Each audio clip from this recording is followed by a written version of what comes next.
Kan itu. Dan saya sampai sangat menyukai cerpen-cerpennya Anton Chekhov. Dan saya menyukai betul cerpen-cerpen itu. Kenapa?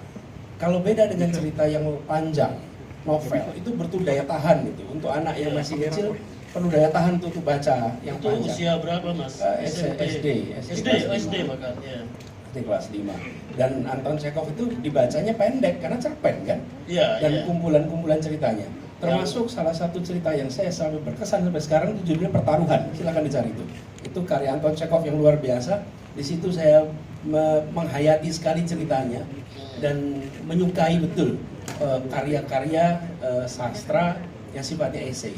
Lalu saya anggota perpustakaan KR di Jogja. KR itu Kedaulatan Rakyat Surat Kabar. Dan saya sebetulnya asal mulanya Mas Afnan itu bukan saya senang baca buku.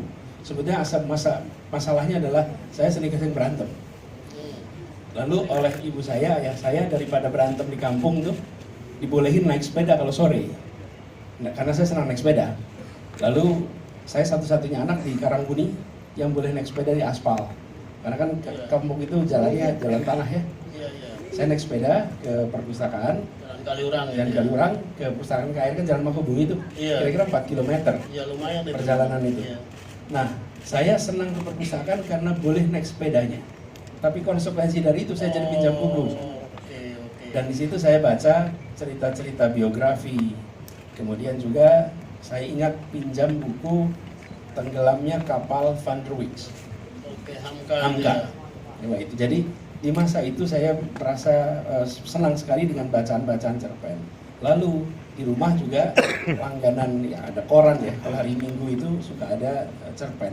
Jadi sebetulnya cerita-cerita pendek itu adalah exposure saya paling awal.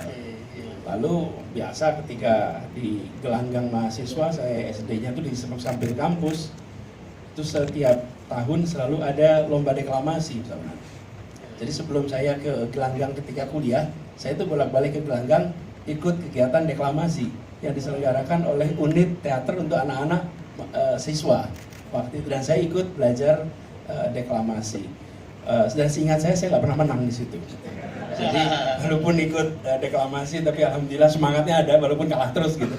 Jadi saya bukan pemenang di situ, tapi pulang sekolah saya sempat mampir dan latihan deklamasi. Jadi itu masa-masa awal. Tidak banyak exposure pada seni rupa, tapi pada sastra. Kemudian dan saya menikmati film-film yang diputar bukan di bioskop umum. Ini hilang di Gajah Mada waktu kita sudah kuliah. Jadi gini, di kampus FISIP Sendowo, itu kan Bank Visipol itu. Itu kan gedungnya besar. Ya. Itu diputar film-film bermutu seminggu sekali. Saya tidak ingat siapa yang menyelenggarakan. Tapi itu film-film yang tidak secara komersial laku sebetulnya. Biasanya malah bagus itu. Malah bagus. Nah, secara film ya. Iya. Nah, jadi saya ingat banyak dibawa untuk nonton film-film itu dan berkesan sekali dan menghargai karya-karya. Karena ini beda dengan film yang ada di bioskop. Ini bukan di bioskop umum. Kalau sekarang namanya film indie ya. Film indie mungkin pada waktu itu, dan saya rutin diajak nonton film itu. Itu era awal exposure kegiatan di usia SD, SMP, begitulah kira-kira Mas Anas. Oke. Jadi Anton Chekhov itu yang menginspirasi Anda ya. Kalau sekarang kan nggak mungkin lah Anton Chekhov dari Rusia kok Anies Baswedan bacanya itu. Dulu Mas Anies, saya pernah di Rumah Dagen itu, tapi ketika saya waktu itu ikut Batra, basic training untuk HMI di Rumah Dagen itu.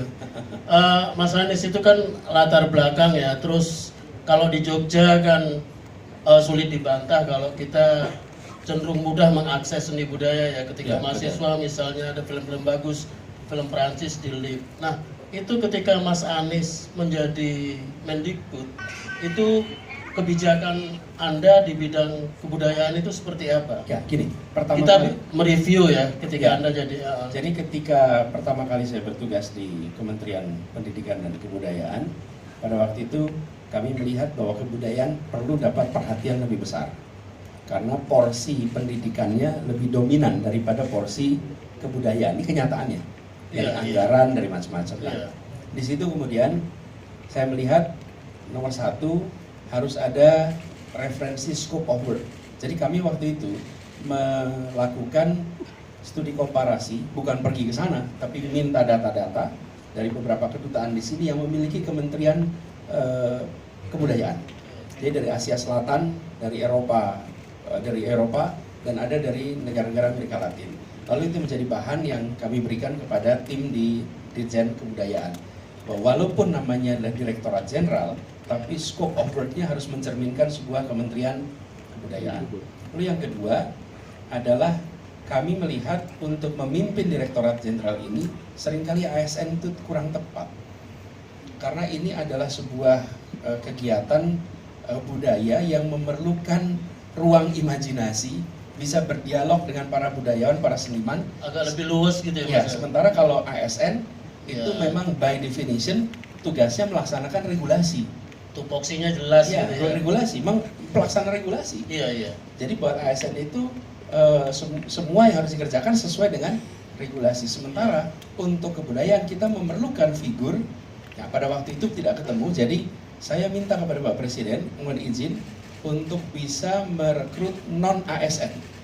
Dan Dirjen Kebudayaan yang direkrut adalah non ASN pertama yang menjadi eselon 1 di Republik ini. Yang namanya Hilma Farid itu? Ya, pada waktu itu belum ada. Dan ketika itu saya minta izin khusus pada Presiden, Pak Presiden, ini kita memerlukan pribadi yang non ASN. Waktu itu belum tahu siapa. Iya. Karena ini itu kan ada nama-nama itu Mas yang dimajukan.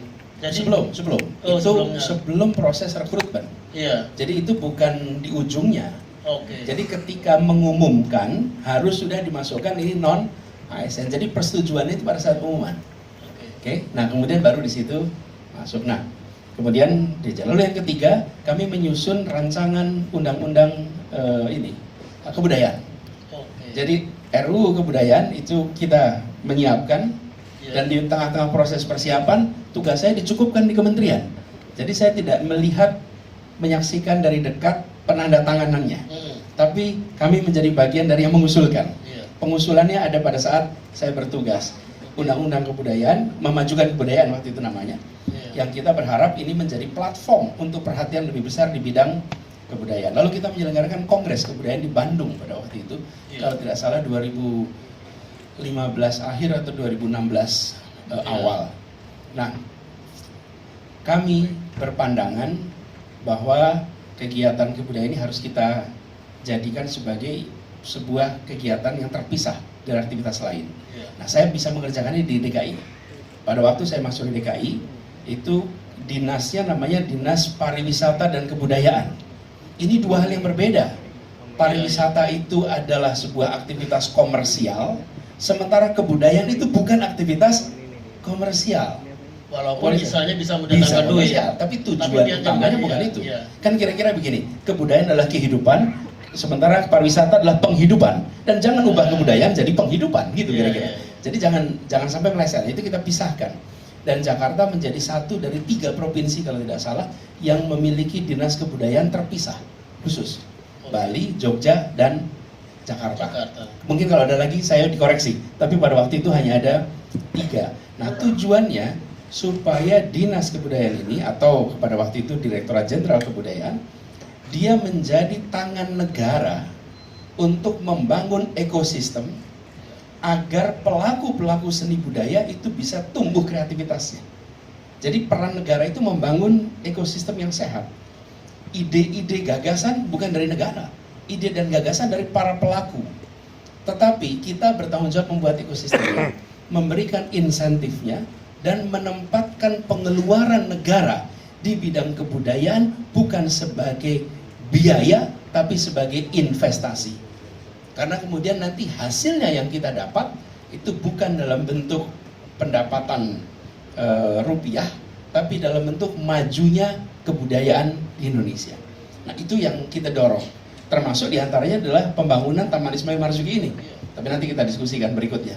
Jadi, saya melihat ketika bicara tentang kebudayaan ini, kita harus, negara ini harus memberikan perhatian dan beri ruang yang cukup sehingga aktivitas kebudayaan itu jalan, dan orang-orang yang bertugas di dalamnya adalah orang yang paham tentang kegiatan kebudayaan.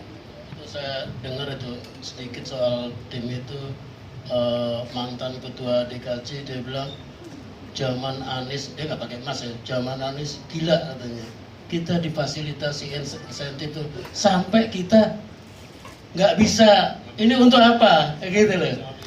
Iya, sampai begitu ya. Tadi kan dibilang ya kebijakan soal kebudayaan waktu Mas Anies jadi Menteri Kebudayaan itu ada nggak yang terasa? Kalau saya sebagai orang yang tidak di dalam itu Hilmar Farid zamannya Mas Anies ya. Nah itu yang terasa. Sekarang orang merasa Hilmar Farid itu wah keren gitu loh. Ternyata kan Anda yang milih ya. Ya. Nah itu kira-kira yang terasa dari perubahan itu Ya, apa? jadi begini, dimanapun ketika kita berbicara tentang sebuah organisasi, oke, nomor satu adalah leadership-nya. Oke. Nomor satu, Anda pengen sekolah maju, kepala sekolahnya harus punya leadership baik. Anda ingin perusahaan maju, CEO-nya harus punya leadership yang baik. Itu nomor satu. Tidak bisa kita memberikan sekedar job description, lalu taruh siapa saja, lalu akan deliver. Nggak mungkin.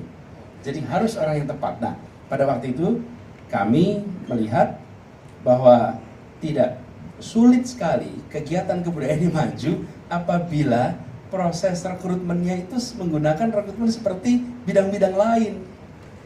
Nah, disitulah kemudian saya minta izin khusus dari Pak Presiden, dan itu menjadi dirjen pertama yang bukan ASN, yang kemudian menjadi dirjen di sebuah kementerian. Itu termasuk legacy mas.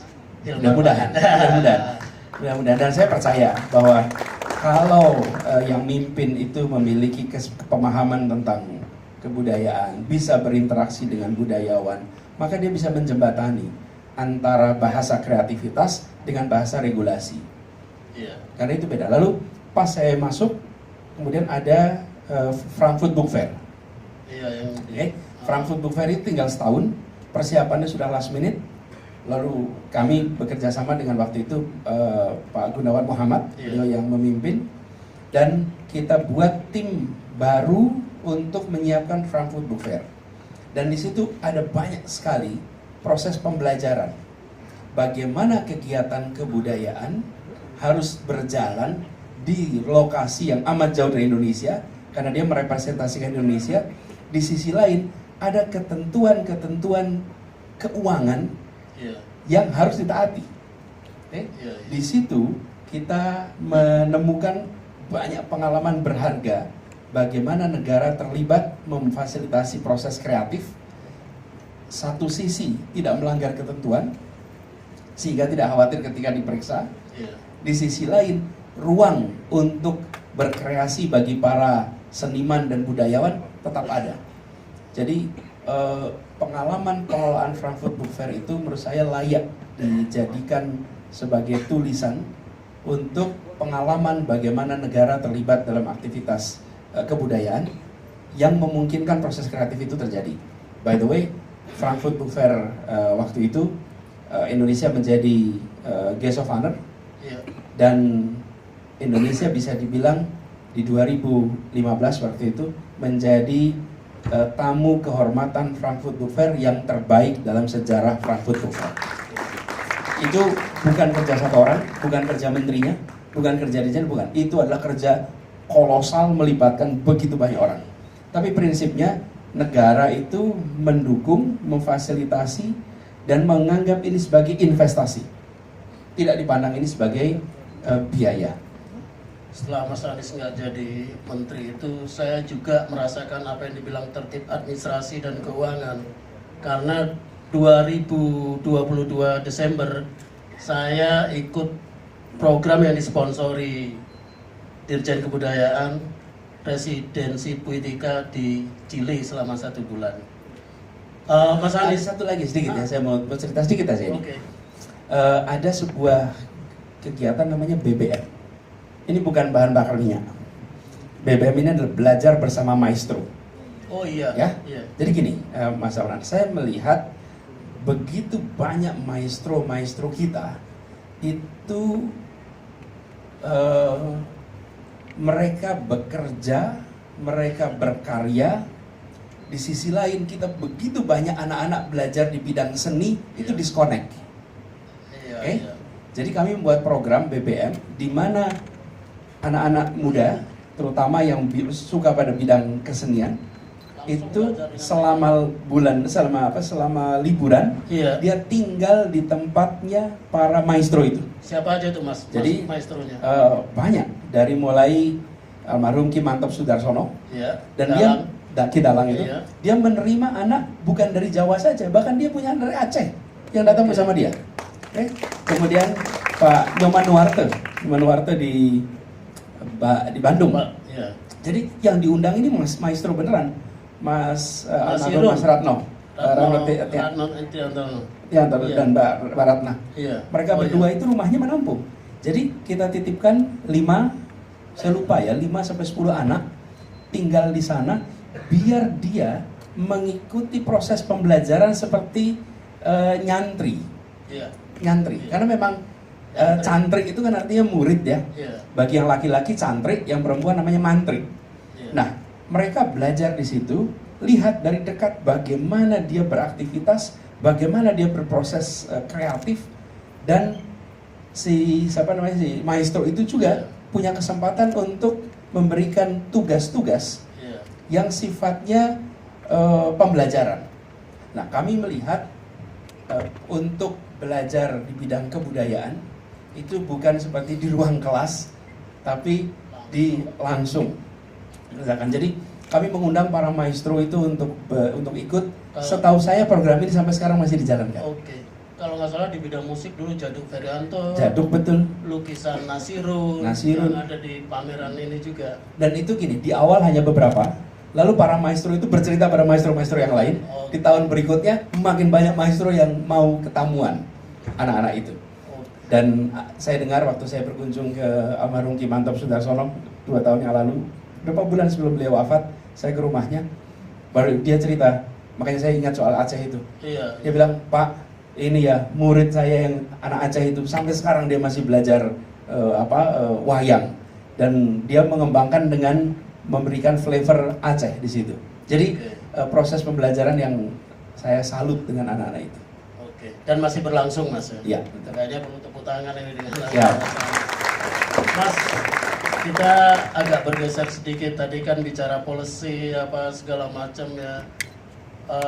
Kemarin kan Mas Anies jalan-jalan tuh tirakat apa namanya ke berbagai daerah terutama yang di Jawa Tengah, Jawa Timur ya. Itu apa sih Mas pembelajaran yang bisa dibagikan ke audiens? Ya, jadi saya cerita sedikit buat teman-teman ini. Saya melakukan perjalanan, saya menyebutnya tirakat, mengunjungi 26 kota, kabupaten, tanpa ada pemberitaan, tanpa ada posting, tanpa ada itu semua. Dan tujuan saya adalah mendengar. Tujuan saya belajar, tujuannya menyerap. Jadi seluruh kegiatan yang saya kerjakan itu tidak ada postingannya. Tidak ada. Jadi kalau boleh dicek, tidak ada sama sekali. Tapi dan tidak ada berita. Sempat sih ada berita, tapi itu tidak sengaja karena wartawannya sholat duhur di tempat yang sama dengan saya sholat duhur, di Blora gitu. Terus wartawannya, ini Pak Anies gitu. Iya, kok di sini Pak? Gila ya. Ya kan boleh-boleh aja saya di sini. Gitu. Tapi kemudian jadi berita, saya ke Blora dan partai-partai di Blora ditanyain, mereka nggak ada yang tahu semua gitu bahwa saya datang. Nah, tapi tujuannya adalah menyerap. Nah, di situ saya bertemu dengan pelaku-pelaku seni yang banyak sekali, Mas. Dan merasakan betapa besarnya peran kesenian di dalam masyarakat kita.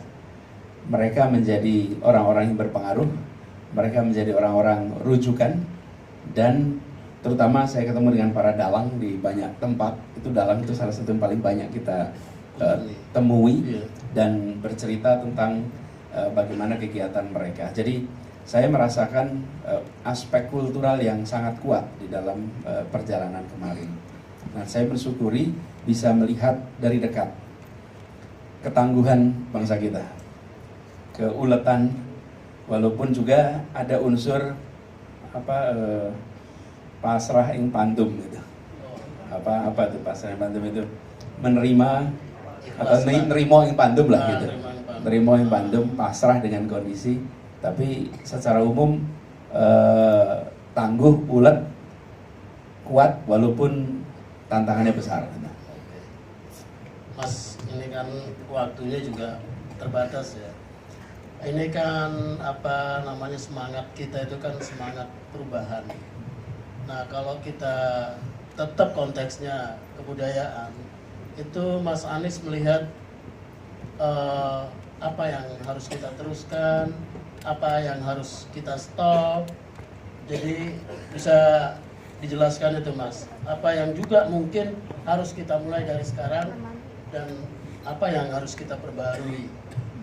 Ya, sebenarnya kalau lihat kebudayaan ya Mas, pertama cara pandang negara Oke. terhadap kegiatan kebudayaan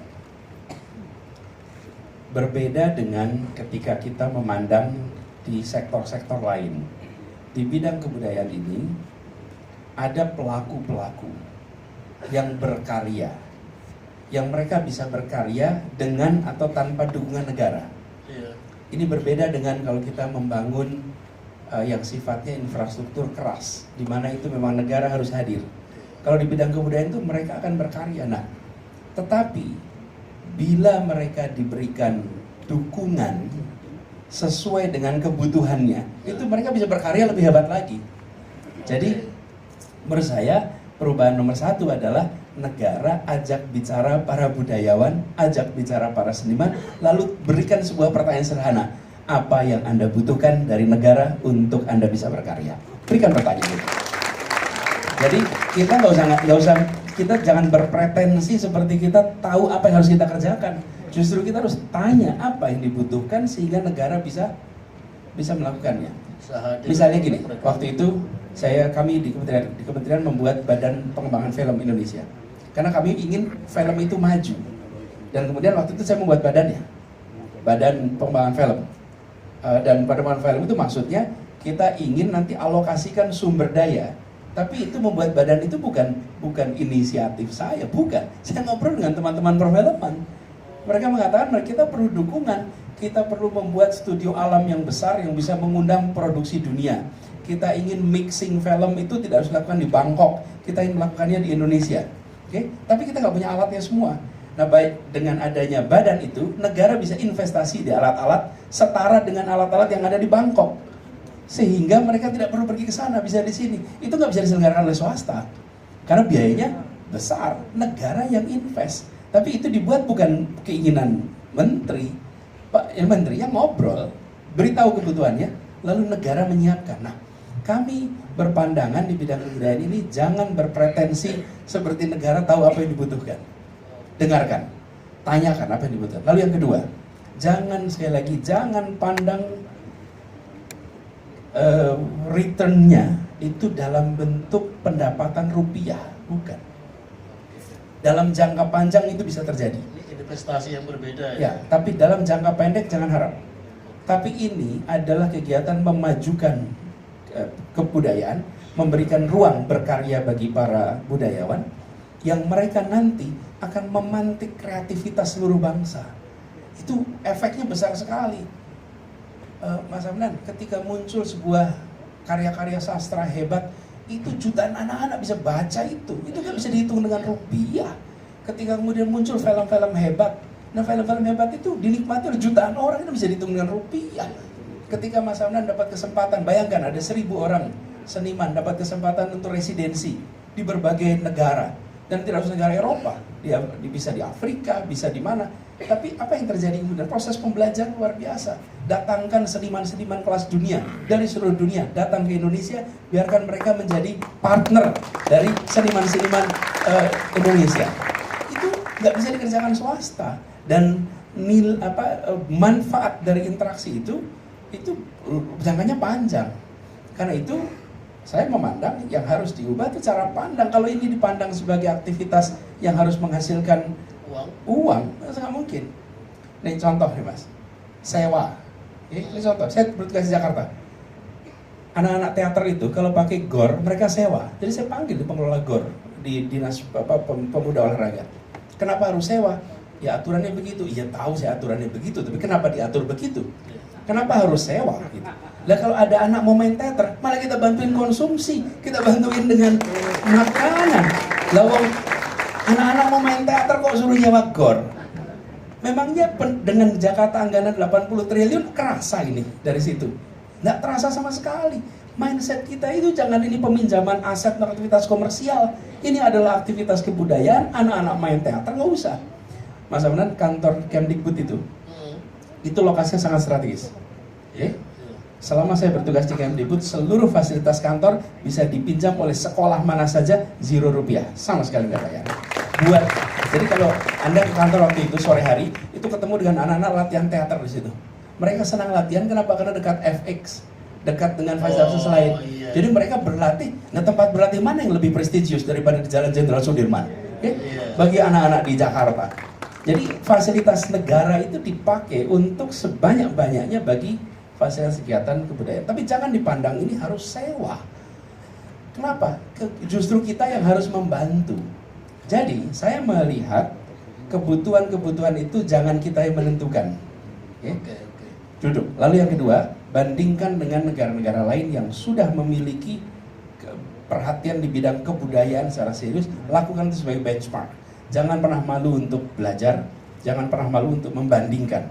Karena itu salah satu cara di mana kita bisa mendorong kemajuan. Oke. Mas, tadi kan Mas Anies sempat singgung sedikit soal keprihatinan terhadap seniman. Mereka mungkin kreativitasnya terganggu. Nah, ini kan banyak seniman-seniman yang itu alih profesi ya. Kalau kita bisa bilang gitu, misalnya jadi seniman yang tadinya kreatif, yang tadinya sangat staminanya untuk berkarya itu kuat, tiba-tiba secara ekonomis, bukan tiba-tiba ya, secara ekonomis mereka payah gitu, jadi pedagang kaki lima. Nah itu seharusnya negara hadir seperti apa gitu, perhatian sama mereka, mungkin apa ada dana abadi khusus atau apa, Mas? Ya, perlu dukungan. Bahkan kalau boleh saya sampaikan, barangkali yang lebih berat itu Mas Amnan, itu adalah para seniman yang sudah memasuki masa pasca produktif. Iya. Oke? Seringkali hidupnya sulit sekali. Karya-karyanya hebat, kita nikmatin, tetapi di hari tuanya dia tidak punya jaminan kesehatan yang baik, tidak punya income yang cukup, dan tidak selamanya punya tabungan di masa mereka aktif berkarya. Jadi saya melihat perlu ada dukungan di situ. Satu adalah tentu membantu biaya hidup. Yang kedua yang paling mendasar itu jaminan kesehatan. Karena kami sering sekali ketemu dengan seniman yang sering kan terketima di bawah grup iuran. Betul nggak? Itu rutin kan? Iuran siapa sakit, Harusnya negara yang turun tangan untuk membereskan yang seperti itu. Karena mereka sudah memberikan manfaat kepada kita semua lewat karya-karyanya. Nah, ini siapa yang harus melakukan? Bagaimanapun juga harus ada sebuah proses kurasi, nggak mungkin tidak. Siapa yang melakukan? Ya seperti kalau di Jakarta, Dewan Kesenian Jakarta. Jadi negara membantu siapa? Ya seniman yang diakui oleh Dewan Kesenian siapapun lah. Kalau negara, kalau di pusat saya belum tahu ya. Tapi kalau di Jakarta misalnya ada DKJ, sehingga badan ini yang kemudian mengidentifikasi, melakukan ini kan peer group assessment gitu. Dan mereka-mereka yang kemudian kita harus dukung. Gitu, Mas Amran. Oke. Ini kayaknya kita harus istirahat dulu ya, Mas. Oke, istirahat dulu sejenak. Sekali lagi mungkin kita beri aplaus karena bukan karena omongannya Mas Anies, tapi karena kerjanya Mas Anies di masa lalu ketika dia menjabat sebagai Mendikbud dalam konteks ini. Terima kasih.